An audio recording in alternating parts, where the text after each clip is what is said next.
A little background on myself. I have a statistics degree and a master's in quality management and productivity. So I have no medical practice training at all. So I'll talk about how I got into healthcare process improvement a little bit. I'm going to talk about Lean and Six Sigma. How many have heard of Lean or Toyota Production System? Okay, a few of you. Good. How about the Six Sigma? Is that the term? Okay, a few. All right, great. I'm going to talk about these practices that have been around for decades. And they've been used pretty readily through many different industries, but they've slowly been working their way into healthcare, but I think there's still a lot of opportunity in the dermatology practice. And so that's what I'm going to talk about is some observations I made at 2 different clinics and how these methods could be used to improve patient satisfaction, staff engagement and their satisfaction, improve finances and outcomes of your clinics. Also looking at just efficiencies, and not just individual efficiency, but looking at efficiencies across the board, which is the patient flow through your practices. Let's start with Lean, and let me define that. Think about this as getting your patients through your clinic quickly, but at high quality, so that they get what they want, exactly what they want, no more or no less than what they really ask for. And so you have to really understand their needs, and that's the value that we define. What is value to those patients? And let's deliver that value as quickly, efficiently as possible. And so it's around the flow and how things progress from step 1 to step 2 to step 3. And there's a lot of parts of this that involve engagement of everyone in the clinic, not just leadership and office managers, but every staff member has a say in how the processes work and can be improved. There's also coaching around not just telling someone, do it this way, but let's try something, let's experiment. What do you think? And then respect for people. How do we do this in a way that is respectful of each other? So we're not blaming people when something goes wrong, but say, let's look at our process. Why did our process fail to deliver the outcome we wanted? Or get the steps completed in the right way? So my first introduction to healthcare was about 20 years ago. I got pulled into an AHRQ grant in our community. There was a lot of adverse events around patients taking Coumadin and warfarin. And so we studied the flow of that experience for patients, and they would basically schedule an appointment, come in, get a blood draw would get collected up, sent off to a lab would get back to them in 3 or 12 or 18 or maybe the next day, a number of hours later, and then those results would get sent to the physician, usually by fax, and then they would reach out and contact the patient and tell them how the results came out. Not a very good flow of information and response time. Now it's probably more self-monitoring. They're at home, they do a finger prick, they get instant results, they send those off electronically to their physician, and they get a response back within hours, maybe, of any changes to their medication.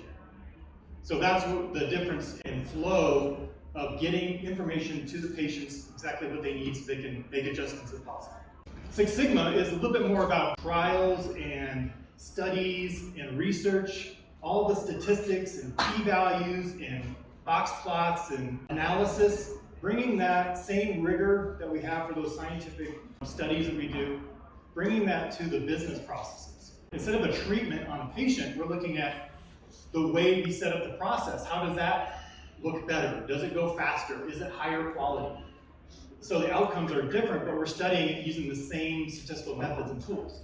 And a lot of people have taken statistics classes, but what I end up doing is teaching people and reminding them what they learned in school, and showing how do we apply this to the business part of your clinics and in your organization. There's also belt mentoring, so they adopted a martial arts system of belt levels for training and project work. So yellow belt, green belt, black belt. My role is actually a master black belt. So they have these different levels to try to distinguish years of experience and practice. One of the things with that study I mentioned was this gauge R&R study, which is a type of approach where you study how good the quality of your data is. And a lot of times we assume that if there's a number, the number must be good. But in this research, the INR test was the result of what the blood test was being performed for Coumadin and warfarin patients. And what we found was that labs gave different outcomes by 15 to 20% difference in the test results. And we traced it back to figure out the way they calibrated the equipment was done differently. Even though you're using the same equipment in the same community, if that patient, their blood had been sent to a different lab, it could have affected the medication amount that they would be given going forward, which could increase the chance of an adverse event, either too high medication or too low. So that was pretty eye-opening that those methods I've used in manufacturing for 18 years had application to healthcare directly. Clay mentioned the clinic in Dallas that I got an opportunity to go visit, spent about a day and a half there. Came up about 20 or so recommendations for them based on what I saw as an outsider with a fresh set of eyes. And just looking at the flow of patients and talking to staff members and trying to get some insights of how do things work? What are things that frustrate you? How is this process for you? How is your onboarding? Do you feel like you have the training, the skills, and knowledge to do your job well? Then I also recently got a chance to go to a clinic in New York City, a little bit larger. They also did aesthetics, and I spent 3 days there and came up with nearly 100 recommendations. Again, all of them aren't necessarily things they can go off and implement, but questions to ask, to dig in, to say, is there a better way of doing the work that you have here? So this is typically what I do, a little introduction. Here's why I've been asked to come in. I'm not trying to find anyone doing something wrong. I don't really know if you're doing anything wrong. I'm just looking at the general process flow, and that's what really my expertise has become, is looking at the process, not necessarily what is being done in the process itself, but just how do things kind of move and operate, and then how do you methodically go about improving the quality. So then a little tour, here's what we have, here's our rooms, here's our front desk, here's where patients come in, even a tour of the outside of the building, and there's some interesting things we found there. Then watching patients come in and out, go through the waiting room, hearing kind of side conversations and common things, making note of that, things that you may not have visibility to. Interviewing with MAs and staff and doctors, collecting times and validating if you have an electronic medical record system. Do the times that the system says, does it match what the patient experience really is? Do those numbers match?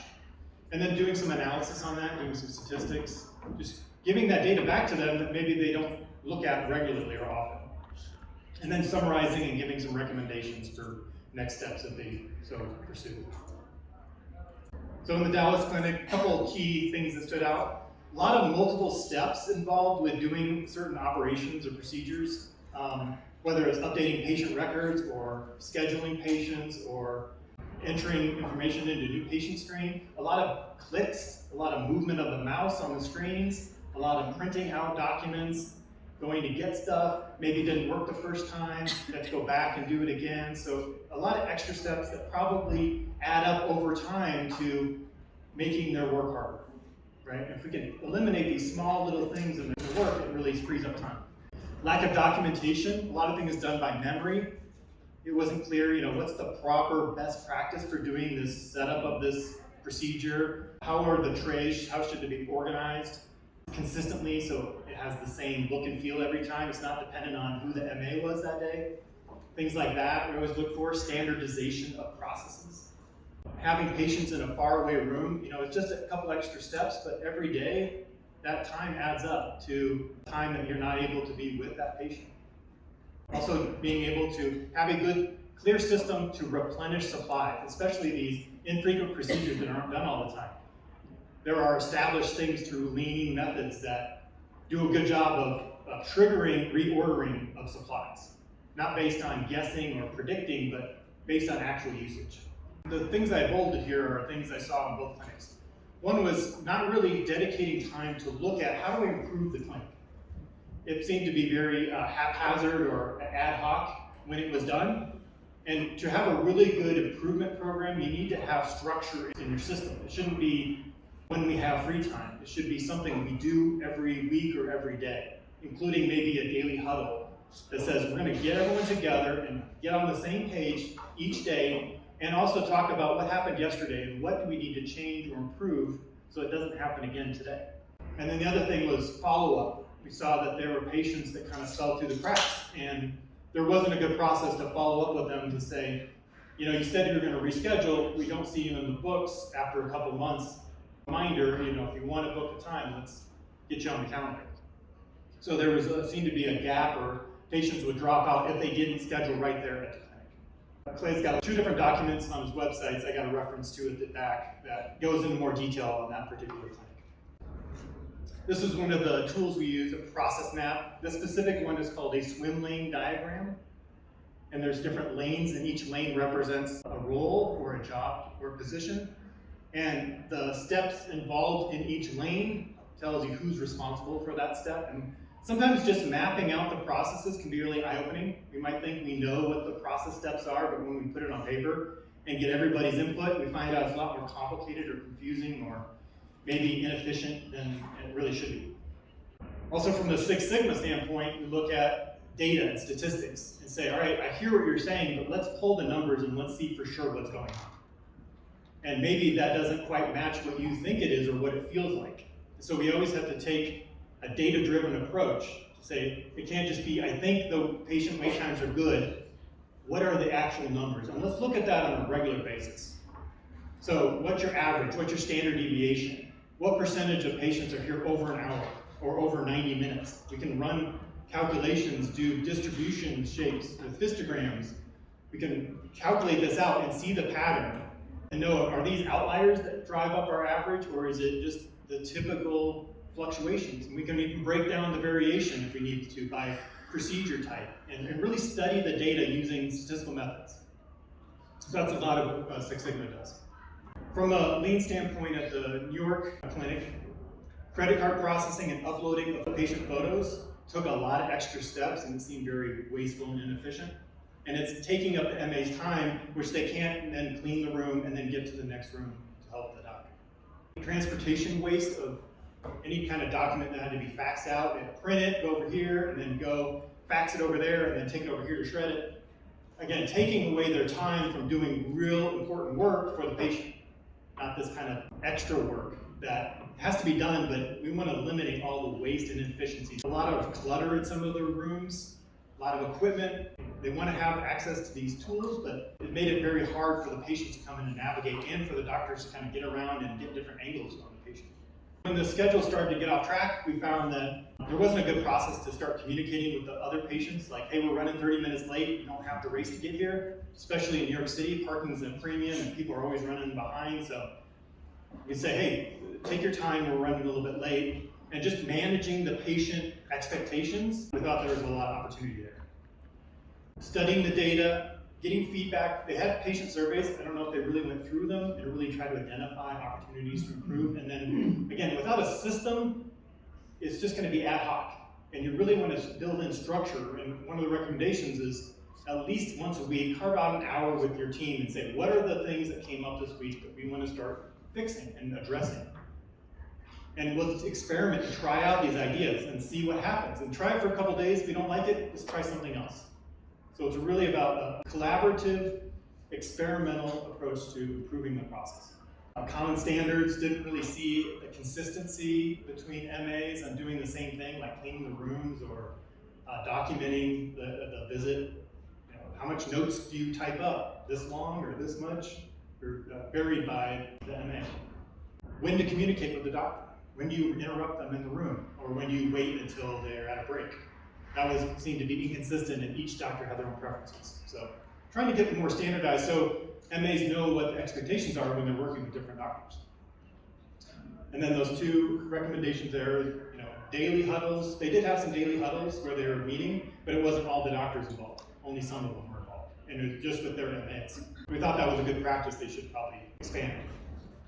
And then also some follow through with patients that didn't book at the time that they left. And then also going back to just respect for people, how do we make sure that people are heard, that they're listened to, that they're spoken to politely, kindly, so that they enjoy coming to work and there's not this tension. And I know it gets stressful and things happen and things are critical, but we always want to make sure that everyone is treated fairly and kindly, no matter what happens. So we've got to assume people are trying their best and they're not intentionally trying to make a mistake or an error. So some things we looked at, wait times, pulled some data. Their data was pretty good at matching what we did in our observations. So we pulled some records and had to work with their software company to figure out how to extract that data out. But we saw that there was some longer wait times with the median time between two of the doctors, so about 7 minutes for two of the doctors and 3 to 4 minutes for the other two. So we could study that and look at scheduling, we could look at their method. Is there some reason that there's a couple minutes difference there? And that could make a difference in a patient's experience. So learning for who's doing it well, who's not doing it so well, what can you learn from each other? But the data is a way to look at that. And there's where we get into p-values and things like that you may have learned in your statistics class. This one was around wait times by day of the week.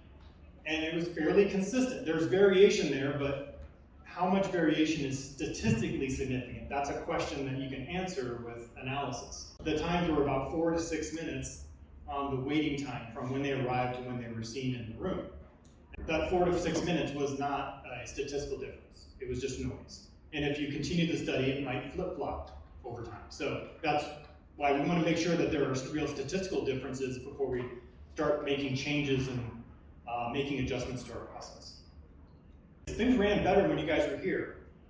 So I said, well, cool, let's look at the data. But the data didn't support that. So maybe there's a perception there, or maybe we didn't study the right metric to pick up what they were feeling that was different versus a typical Monday or Tuesday when we weren't there. So again, trying to bring some actual data to these discussions instead of it being just a verbal statement or a gut feeling.